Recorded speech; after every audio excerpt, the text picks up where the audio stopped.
안녕하세요. 아파 본 사람 아본사입니다. 오늘은 화농성한 선염 완치후기에 대해서 말씀드리겠습니다. 2021년 말에 엉덩이 윗부분이 따끔하게 아파 만져보니 불룩하게 멍울이 만져지더군요. 평소에도 가끔 엉덩이 근처에 생기던 작은 뾰루지와는 다르게 뭔가 더 묵직하고 피부 깊은 부분에서 나오는 통증이었습니다. 일단 뭐 별거 아니겠지 하고 일주일 정도 났지만 상태는 나아지지 않고 더 커지고 통증도 심해졌습니다. 결국 근처 피부과를 내원하니 종기인 것 같다고 하시고 항생제 처방을 일주일 정도 해주셨습니다. 하지만 효과가 없어 다시 피부과에 전화하니 짜내야 할 것 같은데 종기 수술은 하지 않는다며 외과로 가보는 게 좋을 것 같다고 하시더군요. 그래서 다시 근처 외과를 찾아 내원해 초음파를 찍어보니 왜 이제야 왔냐고 하시며 당장 수술 들어가야 할 사이즈라고 하시더군요. 부분 마취를 하고 진행을 했지만 단순 짜내는 시술이 아니라 메스로 커팅하고 종기의 핵을 드러내는 수술이라 시작 전에 입에 재갈을 물려주시길래 뭐 이런 것까지 주시나 했는데 진짜 이를 악물고 진땀이 나더군요. 그 이후 2주 정도 항생제를 더 복용하고 무사히 회복을 하였습니다. 하지만 이건 시작일 뿐이었죠. 석 달쯤 지났을 때 이번엔 왼쪽 사타구니 누랄 옆에 따끔하고 묵직한 통증이 느껴졌습니다. 이미 겪어본 느낌인지라 후딱 외과로 내원했더니 일단 항생제로 눌러보자고 하셔서 일주일 복용을 했지만 이번에도 효과가 없었습니다. 하지만 이번에도 수술을 해야 할 것 같은데 부위가 부위인지라 사실 그 외과는 유방외과가 전문이었던 터라 원장님과 간호사분들이 매우 민망해하시며 의논을 하시더니 근처 항문외과로 안내를 해주시더군요. 그렇습니다. 제가 처음부터 갈 곳은 피부과나 일반 외과가 아닌 항문외과였던 것입니다. 화농성한 선염이 자주 발생하는 부위가 일명 엉사겨, 엉덩이, 사타구니, 겨드랑이 등 매우 민감한 부위인지라 다들 병원 내원 시 민망해서 맘고생한다고 하시더군요. 내원하니 원장님과 간호사분들 모두 전혀 민망해하시지 않고 프로다운 모습을 보여주셨습니다. 그리하여 여기까지 오게 된 경위를 말씀드렸더니 처음으로 화농성한 선염이라는 진단을 받게 되었습니다. 치료는 초기에는 항생제로 눌러보고 안 되면 수술하는 수밖에 없다고 하시더군요. 그러고 한번 쓱 보시더니 바로 수술을 하자고 하시고 이번에는 수면 마취를 하고 수술을 진행하였습니다. 그 이후 3주 정도 항생제 복용을 하고 회복했지만 다시 2달 후에 바로 옆에 또 다시 항생제 수술, 항생제 반복. 그 이후엔 턱과 귀 아래에 다시 발병. 이번엔 다행히 항생연고와 항생제 복용으로 마무리되었습니다. 진짜 스트레스가 어마어마하더군요. 두 번째 수술 후 화농성한 선염 진단을 받고 알아보니 특정 원인으로 면역이 약해져 피부 내 땀샘이 황색 포도상구균에 감염되어 생기는 다발성 종기라더군요. 그래서 땀이 많이 차는 엉덩이, 사타구니, 겨드랑이, 엉사겨에 많이 생긴다고 합니다. 그리고 한 가지 흥미로운 사실을 발견한 것이 있는데 갑상선 질환자들 중에 화농성한 선염을 같이 앓고 있는 사람들이 많다는 겁니다. 저도 그랬고요.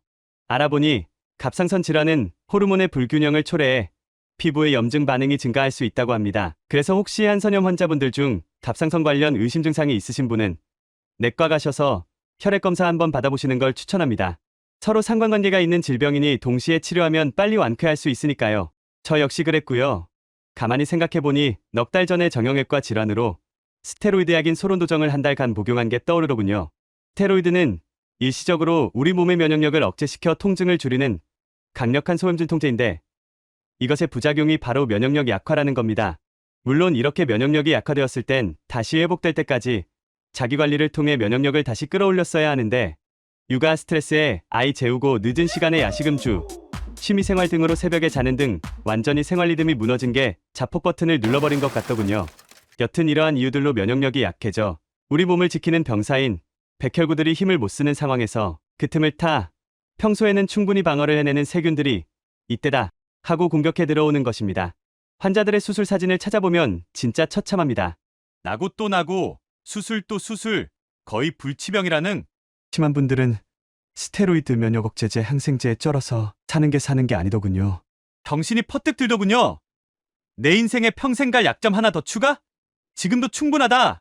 안 그래도 아픈 데가 한두 가지가 아닌데. 인간개조 프로젝트 시작! 첫 번째, 밤 12시 전 취침, 7시간 이상 수면. 규칙적이고 건강한 수면 생활은 면역력 증강의 기초입니다. 깊은 렘 수면을 통해 깨어있을 때 뇌활동으로 쌓인 뇌척수액의 노폐물 청소가 이루어진다고 합니다. 두 번째, 야식 금지. 오후 8시부터 아침까지 물 이외의 금식. 침대에 눕기 전에는 2시간 정도 소화를 충분히 시켜줘야 수면의 질이 좋아지고 위장장애를 방지하며 자는 동안 몸의 회복력이 높아집니다. 세 번째, 금주. 금연. 저는 원래 흡연은 하지 않지만 음주는 일주일에 한두 번 가볍게 하던 터였더라. 사실 유일한 인생의 낙이었는데 금주 결심은 마치 나라 잃은 기분이 들 정도로 우울하더군요. 이게 바로 자기관리의 함정입니다. 아, 몰라. 뭐 별거 아닐 거야. 안 되면 그냥 평생 약 먹지 뭐. 라는 마음이 자꾸 생길 겁니다. 힘드시겠지만 이겨내세요. 이겨내셔야 완치할 수 있습니다. 네 번째, 매일 가볍게 운동하기. 운동은 우리 몸의 면역 밸런스를 정상화시키는데 중요한 역할을 합니다. 부담 없이 가볍게 매일 할 수 있는 운동으로 혈당까지 낮춰주는 식후 걷기나 실내 자전거 추천드립니다. 다섯 번째, 비타민 D 복용. 비타민 D는 햇빛 많이 못 보는 현대인들의 면역력과 정신건강, 수면생활, 뼈건강 등을 위해 챙겨야 할 필수 비타민입니다. 사실 여기까지 말씀드린 수면시간, 야식금지, 금주금연, 운동, 비타민 D는 모두 수면의 질을 높이기 위한 규칙입니다. 높은 질의 수면을 통해 우리 몸은 치유가 되기 때문입니다. 잠이 보약이다라는 말이 있죠? 마지막으로 커피 안 마시기. 뭐 이런 것까지 해야 하나 싶으신 분도 있고, 커피 마셔도 잠 잘 잔다는 분도 있으시겠지요. 커피는 기본적으로 머리를 맑게 하고 기분을 좋게 하지만 우리 몸의 신경을 흥분시켜 심박수를 올리고 깊은 수면을 방해한다고 합니다. 커피 드셔도 잘 잔다는 분도 체질이 둔해서 모르고 잤지만 기분만 잘 잤을 뿐 자는 동안 몸은 쉬지 못해 면역력이 떨어졌다고 봐야 할 것입니다. 그래도 드셔야겠다는 분들은 가급적 오전에만 한 잔 드시고 오후에는 드시지 않는 것이 좋습니다. 그리고 요즘엔 디카페인 커피도 잘 나오네요. 이렇게 자기관리를 하며 1년 동안 총 5번 발병, 3번의 수술과 항생제를 복용하며 고생을 했지만 그 이후로 2년이 지난 지금 현재까지 다시 재발하고 있지 않습니다. 물론 자기관리도 여전히 최대한 지키고 있고요. 그냥 항생제 먹고 좋아진 것 아니냐고 하실 수도 있지만 이러한 병원 치료는 단지 증상만 치유하는 방법일 뿐 근본적인 문제인 면역력이 좋아지게 하는 방법은 건강한 생활규칙과 자기관리밖에 없을 것입니다. 이런 이야기는 병원에선 안 해줍니다. 꼭 실천하셔서 빠른 완치하시길 바랍니다. 6회, 상쾌, 완쾌, 완칙!